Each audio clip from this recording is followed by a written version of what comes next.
Well, good afternoon and welcome to our outside broadcast for the very first time.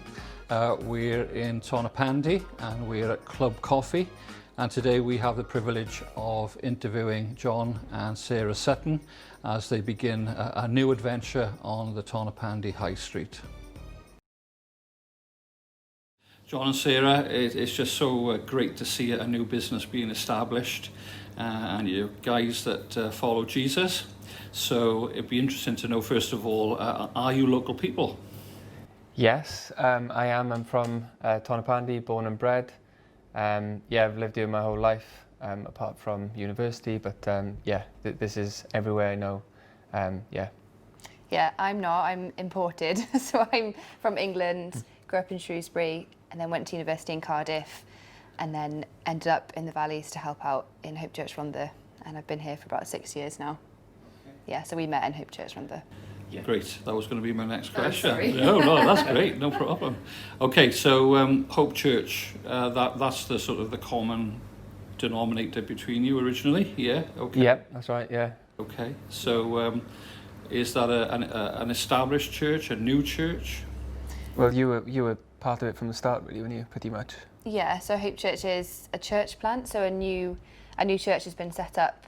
I think it's about 8 years old now, and it was set up by a couple called Ben and Lois, who some people will know, and they moved here from Cardiff to set it up. And while I was at university with Lois, I heard a bit about the vision and got really excited and felt like God was leading me to help with the church and be a part of it and move my life here. And then simultaneously John started coming to the church as someone local. Yeah. So I was going to a church further afield. I was going to a church in Cardiff, and then I felt like God was pulling me towards a local community-based church. It's been an exciting journey. Excellent. And how long has this business been established? Well, we've been going about 8 or 9 weeks. Yeah, like so it's pretty new. Yeah. Okay, all right. Yeah. So the paint is just about dry. Yeah, just about. Exactly. And tell us a little bit about the story of kind of leading up. You know, what were your motivations for starting something like this? Yeah. Well, I mean, I feel like there's so much to say. I think it started when Sarah was part of the staff team in Hope Church, and you used to have lots of meetings about what Tonypandy could be like, and they would have lots of dreams about Tonypandy can be this thriving place, and it felt very much like God was saying he really cares about the economic, spiritual and social welfare of Tonypandy and every other town, as well as people, and that kind of like sparked something in us, didn't it? And at the same time as that, Tonypandy was getting quite a bit of bad press, so it got voted Wales's worst high street, and there was this awful article written about how bad the town was, and I think that just made us sad. Didn't it? From the media point of view, Tonypandy was written off. It was considered the lowest of low, and that spurred us on to something. We wanted to do something about it. We weren't willing to accept that was the end of the story. Yeah. So without putting words into your mouth, did you kind of feel that God had something to do in Tonypandy then? Definitely. Well, he was already doing plenty, wasn't he, through Hope Church, but we felt like there was more, and as John said, this was a different expression of our faith, not just by going to church and living out our faith in that way, but also by becoming a presence on the high street and doing a business that represents God in our community, but also is just a good business. Well, we hope anyway. Early days yet, but is a good business that is something hopefully excellent and good in our town, that brings people together in a community space, and that was really important to us. And it was an exciting journey, feeling like we wanted to open this coffee shop, and we both love coffee, so that really helps as well. And we'd just heard too many times the phrase "Pandy's dead." People kept saying to us, "Pandy's dead, Pandy's dead," and we just weren't content to settle for that. We really wanted to bring something. So do you?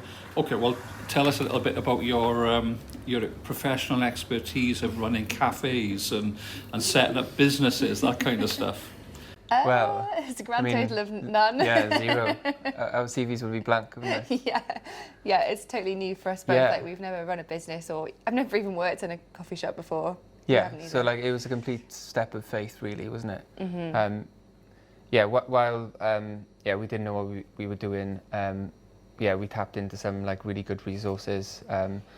There was Business Wales, which were great, and there was also a course that I attended to in Treorchy called 5 to 9 Club, and their aim is to like equip startup businesses and people with ideas and kind of like help flesh them out, basically. So So we yeah. took loads and loads of advice because we realised we didn't know anything, so we needed help Yeah, and from people. yeah, we tried to welcome criticism as well, didn't we? As hard as it is to ask people to criticize you, but yeah, we wanted to not hide from the truth of the reality of what we were doing. So tell us a little bit how the community has bought into this. Mm-hmm. Has there been a good connection in sort of leading up to opening the business? How has that worked for you? Yeah, I think it's been really, really good. Yeah. Yeah, so we've been active on social media, which I think is really important. And the funny thing was, so the window was completely clouded right up until the point where we opened. So people often didn't really know what was going on behind, and they were quite oblivious.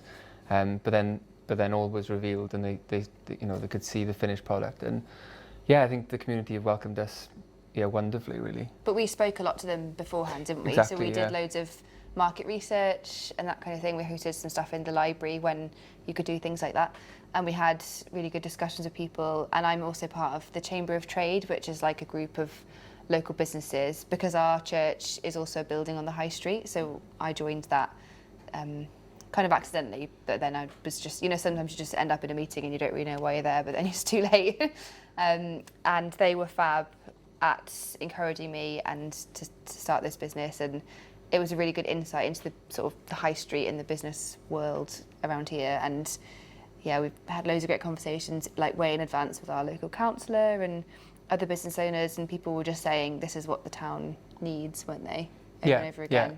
So it was like both like the practical element of we need to open a sustainable business, and God was clearly doing something as well in us, and yeah, like stirring our hearts, and it seemed like those things kind of came together, really.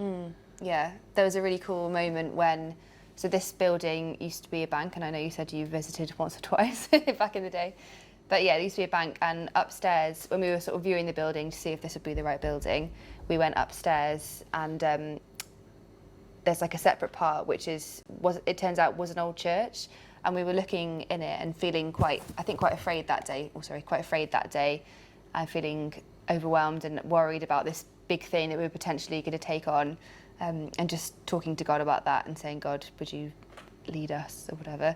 And then it was really cool because on the wall someone had painted, "It is I, do not be afraid," and we just felt like that was such a I don't know, message from God for us to relax and trust him. And yeah, I think there's been lots of moments like that, haven't there, where we've felt God leading us and guiding us to this. And not that we're nothing special, like we've just struggled, haven't we? But we've done it and we've stepped out in faith, and yeah. So you're Christian business people. And obviously people in society can have very different views on what Christians are like.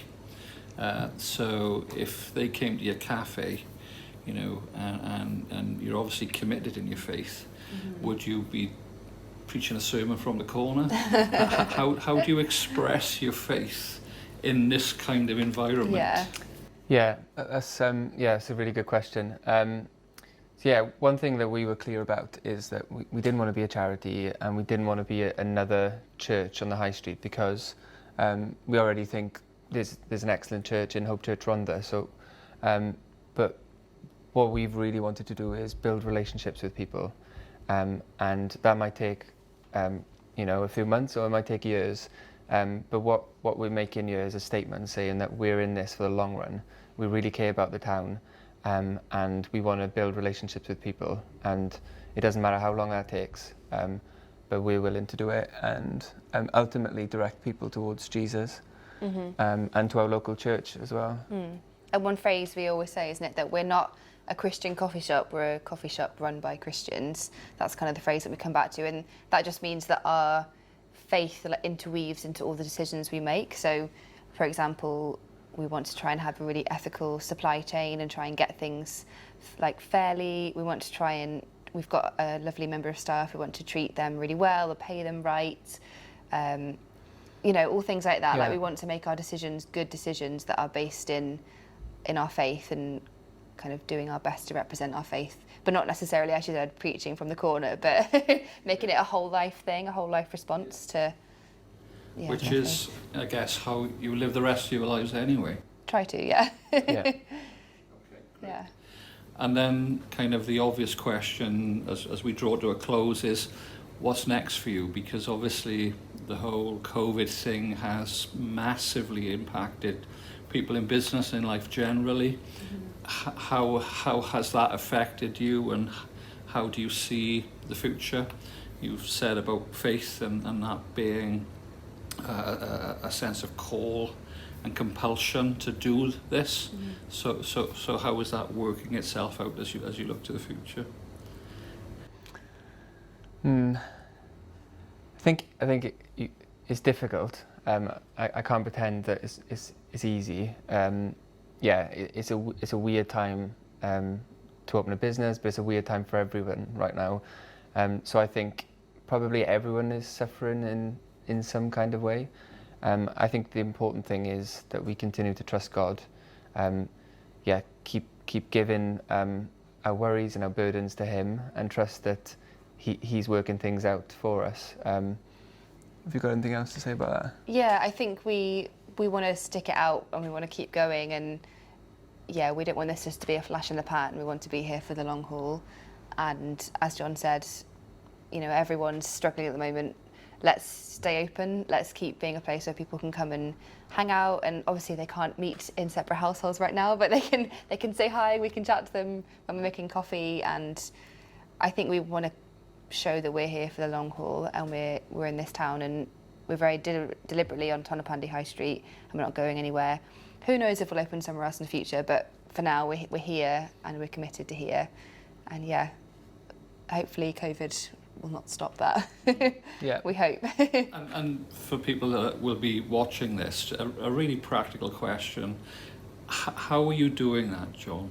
Because, you know, how are you bringing it to God? What are the, yeah. Yeah. So I feel like we've gone so far right now that we can't like undo what we've done. So I feel like the step of faith has been made, and we kind of in this zone where we almost have to trust God. But equally, there's so many things that we can do daily, like praying, for example, which is so important. So we try every day to just bring our day before God and just and we say, we don't know what it's going to look like, but we trust you, God. Like, please help us. As simple as that, really. So I think it's about reading the Word, reading the Bible, and praying, and also like we're blessed with a wonderful community of people in our church who are there to support us as well. So you can't isolate yourself. Especially in the Christian faith, you know, you need as many people around you to support you and pray for you as possible. So we just try and not rely on ourselves too much, and just keep talking to God, and keep our friendships going as well. Definitely, and to recognise that we'll make mistakes and do things wrong, but you know, that's okay. God will forgive us, and there's hope, isn't there, in Him, and He's got us, whatever happens. Even if everything goes wrong and the business closes, we've still been rescued by Jesus, and that's the most important thing above everything else, isn't it? He's more important than this business. Well, I think there's one final question I do need to ask is, what would you recommend if people came to your cafe? What's the special? What would you say? Well, obviously coffee, but it just depends which coffee you want. Okay. My personal preference would be an Americano or a flat white. What about you? I've been enjoying flat whites more lately with oat milk. I'd recommend an oat milk flat white. I feel like you need to big up my cake because I can't big up my cake. Yeah. Okay, Sarah makes banging cakes. Thanks. The Rocky Road is incredible. Spontaneous. Malteser Rocky Road is very good. 10 out of 10. Yeah. Brilliant. Okay. Well, can I just say, John and Sarah Sutton, thank you so much for taking time out to talk to us, and we just pray that God will bless you richly in your business and also in your desire to share Jesus. So thank you very much indeed. Thank you. Thank you.